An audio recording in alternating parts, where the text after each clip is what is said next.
Are you fascinated with the mindset of elite athletes? I certainly am. There seems to be something different about those that can reach the very elite level. And I think everyone knows this, and that's why mindset is such a popular topic. I mean, there's thousands of podcasts and books all about mindset. So I wanted to share with you some great conversations that I've had with elite athletes that really provide great insight as to the mindset of the very top. First off, we have Lindsay Bruce, who is a former SAS soldier, and he talks about the mindset of those that made it through SAS selection. And I particularly like this because he really talks about what makes people cut from a different cloth. Now, if you're from the UK, you know that expression, but he really talks about the key differences of what separates those that are able to last the SAS selection process versus those that don't, even though they might be really physically great for the role. Next up, we have Ailey Price, who is the winner of the Norseman and the Keltman Extreme Triathlons. And she talks about her mindset and her approach when it comes to taking on these extreme triathlons. And it's really, really positive. And she just loves training and really incorporates it into her lifestyle.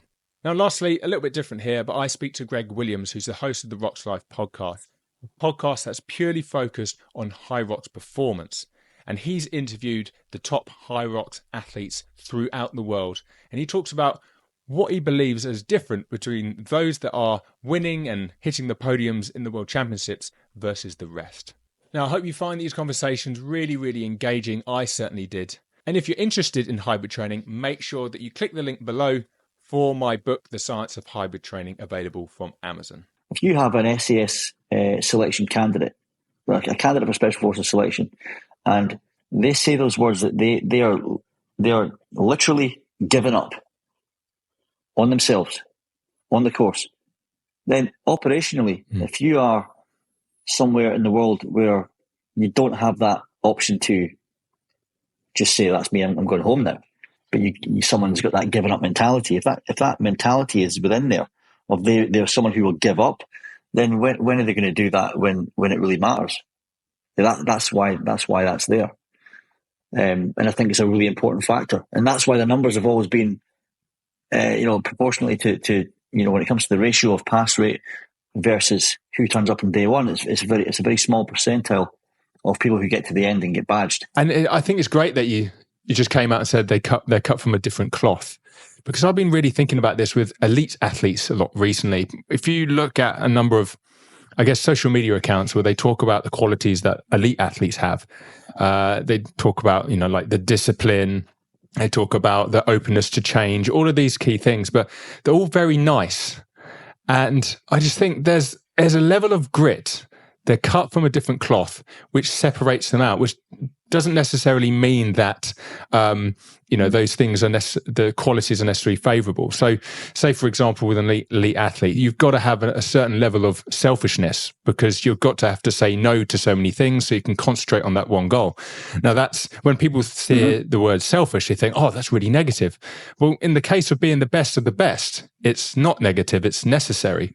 And it takes a real level, a certain personality to have maybe even a lack of empathy to say, no, I don't care, I need to do this.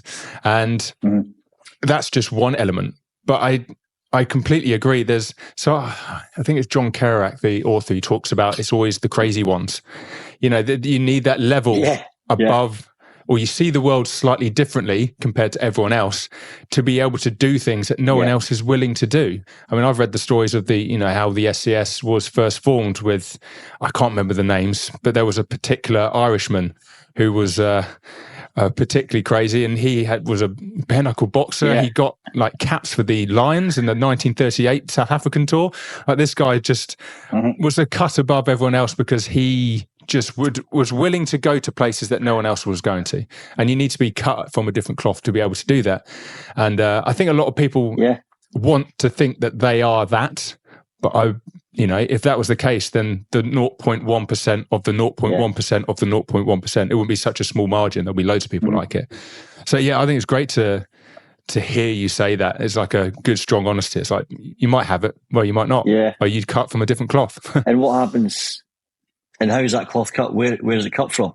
I mean, you look at the backgrounds. If you track back into the backgrounds of most of the guys that do this, they're usually from very similar backgrounds.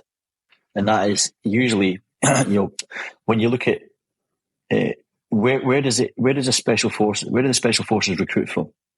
So most of the SAS come from either the parachute regiment or other infantry units. But they're all frontline infantry soldiers, which is the cutting edge of the army, right? They're the guys at the pointy end. And where do they come from? Well, the people who join the infantry are usually from non-privileged backgrounds. So they're from council estates of rough areas. A lot of people back in the day, who was it I was talking to the other day?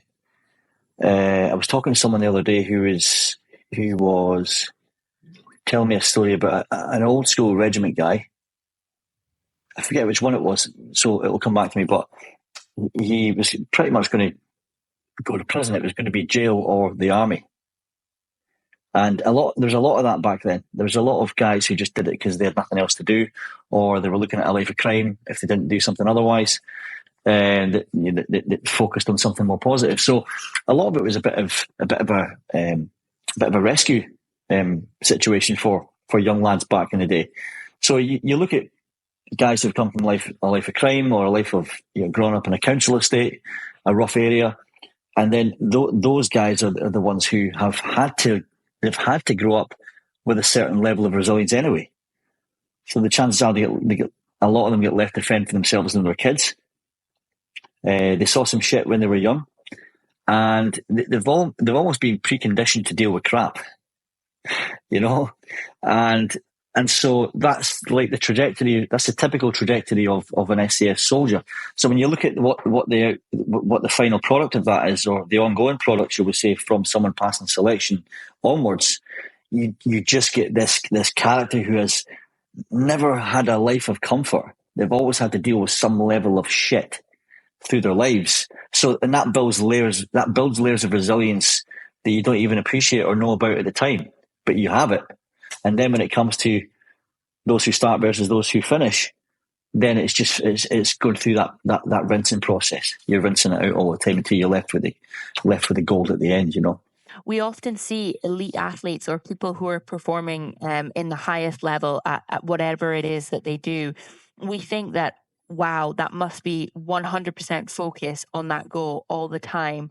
But really, I think that mindset, for me personally, is detrimental and it's not healthy.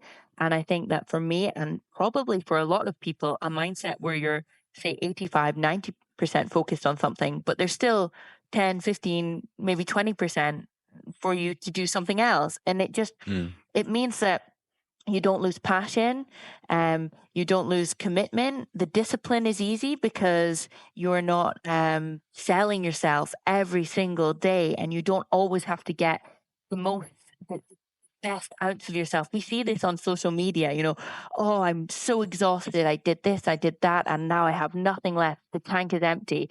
My attitude is always leave a bit for the next day. You never know what's coming the next day. So I never really want to empty my tank, whether it be with work or with sport or anything. I think having a good balance where you're always leaving just a little bit, it helps longevity.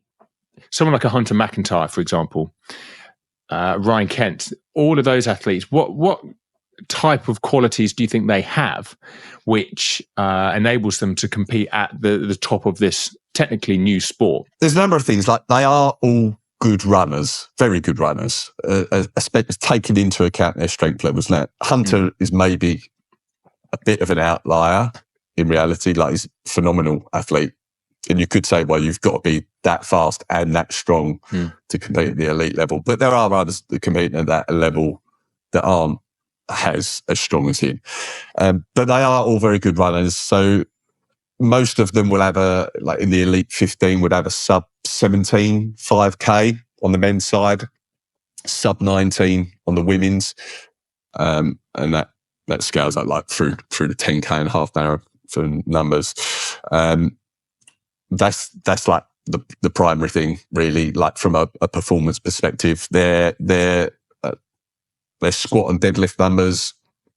Let's have a look. I think they're around. So on the guys, for a 3 rep max squats, they probably average 130 kilograms, and on the deadlift, about 165 kilograms. So, strong, but not crazy strong. And there was a guy that did very well at the weekend in Chicago in the elite race that he can barely squat. He told me like 80 kilograms and he finished 5th in that race, or 4th, I think it was.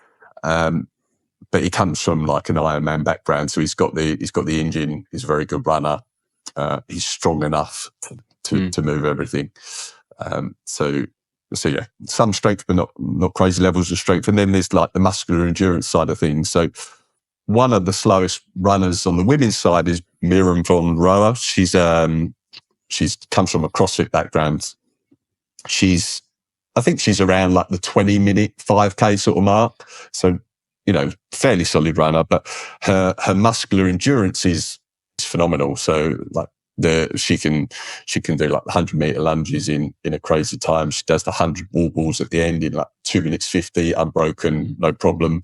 She's done the like Karen CrossFit workout, 150 wall balls. I think she's done that in 4:10. She told me her 1 rep back squat is 130 kilograms, but in training she's done 25 reps for 100 kilograms and 69 reps for 85. And she still is able to compete despite like essentially being the slowest runner in that elite field because of that muscular endurance. So she makes up the time on the stations, and they're all pretty good on the ergs as well. So like most of the guys will be like sub 7 at least for the 2K on the row and the ski, for example.